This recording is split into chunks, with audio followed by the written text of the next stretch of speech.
I need a bridesmaid. She's pretty. She can dance real well.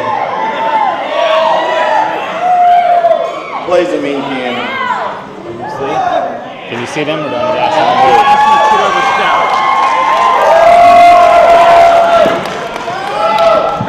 Can you shoot over just like a little step? He's just shooting the bar. Okay. That's perfect.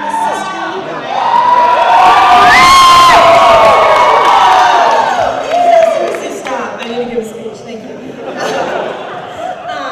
Tibet. For those of you who don't know, I call my sister Tibet. That means older sister in Vietnamese. I'm not giving a toast to a random Asian person in the room. It's my sister. Tibet. I have written so many versions of this toast, and everybody knows it because I emailed everybody a copy. I've written at least 6 or 7, and none of them came out correctly. And the only thing valuable that came out of all these drafts is the harsh realization that I'm not funny. So, thank you. But then I thought about it, like, what is wrong with this? I love attention. I love the sound of my own voice. So what is it? And I realized what it is. This, ladies and gentlemen, this is not just a wedding toast. I'm sorry, Tibet, this is our breakup toast also.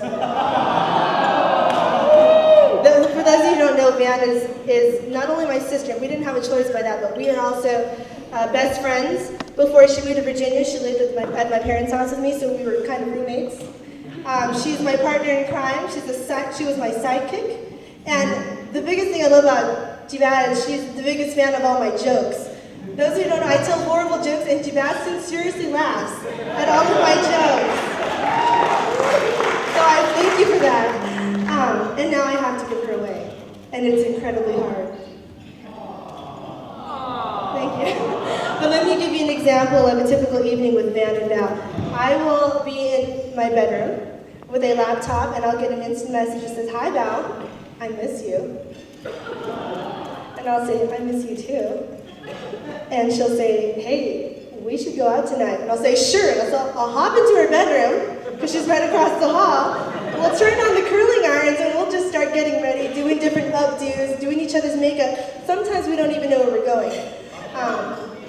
I don't know what happens after that, but I know a couple hours later, I'll be driving home. Jibat will be in the passenger seat, head out the window, vomit, all the way down the 405.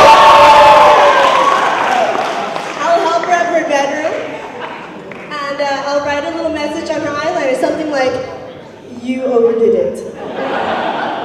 But let's rewind a little bit before our partying days. There were times before our partying days, by the way. Let's rewind all the way when I was 4 and Dad was 7. We lived in Downey, California. My mother had just come home with a doll about the size of my hand. And I'm just very, very happy to have this new toy. So Van and I, we go across the street, we show our neighbor, I think her name was Stephanie. I'm not sure, we're gonna call her Stephanie. We go across the street, "Hey Stephanie, check this out, look at my new toy." I don't know if it was out of jealousy, out of hatred, or out of pure athleticism, but she took a badminton racket and hit my dolly all the way to an unknown place, and it was never to be seen again. So, I'm 4 years old, I'm crying my eyes out, and Van, she's 7, she takes out a pad of paper, and with the best ability she could as a 7-year-old, she wrote a letter. She wrote, "Dear," she's very cordial, "Dear Stephanie, I hate you. You are mean. Love, Van." And it was then that I realized that if ever anyone was ever to want to mess with me ever, Van would be the first one to write a letter to let them know it was inappropriate, very hurtful to mistreat her little sister that way. Not only was Van a protective big sister, she was a role model and frankly a very tough act to follow. And this might be an abridged list, I'm sorry, I can't remember all of your achievements. But Van has won all of her music competitions she's ever entered. And I wasn't going to go into detail, but I'll let you know she is a virtuoso accordionist. Those of you that brought an accordion to the wedding today, leave it in the trunk. It's not worth it. It's not worth it. Not only that, Van was the Honor Society president in junior high school. She was awarded the highest achievement, the Eagle of the Year. She was a member of the academic pentathlon. She was voted by her peers, some of which are here tonight, most likely to succeed. This is my favorite. She had perfect attendance. In high school, she was captain of the tennis team, which went undefeated all league, by the way.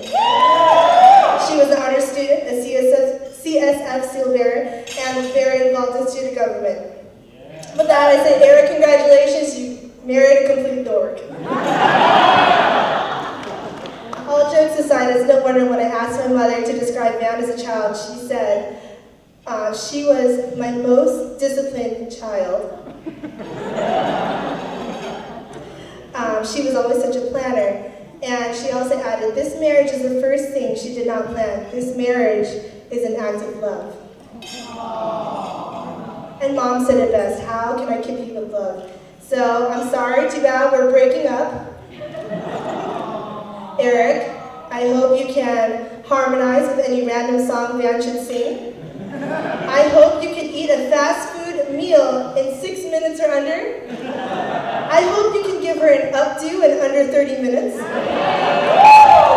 I hope you can tell bad jokes and laugh so loud that you think it's really funny that you're the only person laughing. But most of all, I hope you can love her unconditionally, no matter what, because this is my girl, and I'm giving you a good one.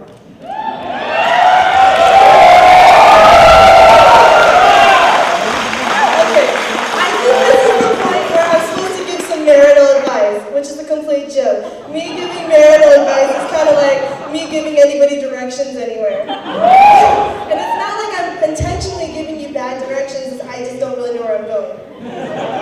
So I pulled some strings, I sat down with some experts, you know what I'm talking about, they've been together for 31 years, my parents.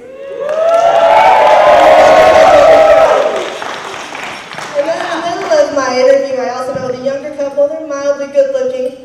My sister and her husband. You know they're far too shy to get up in front of 150 people and talk, so on behalf of them, I say this to you. Dad says, a wedding, although beautiful, is a commencement. It's just the beginning. A marriage, and the engineer in him says, a marriage is not a dissection, it's a union. Luckily, I took some set theory classes. I think what he means by that is marriage joins two families together, and from this union, you add your own family.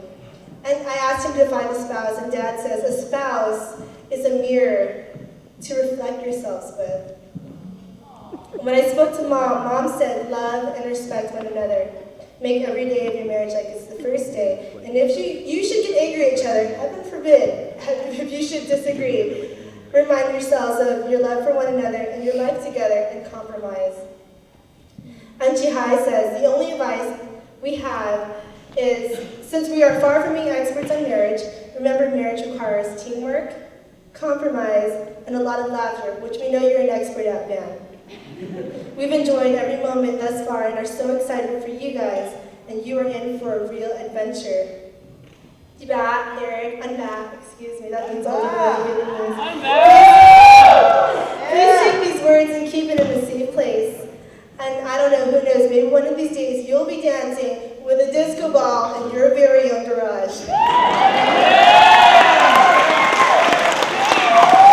Anyway, I'm going to wrap this up. I hope you take this beautiful dream wedding and you make it the beginning of a beautiful dream marriage and a dream life together. Too bad I haven't said this since you sent a pizza to my apartment during finals week, but I love you.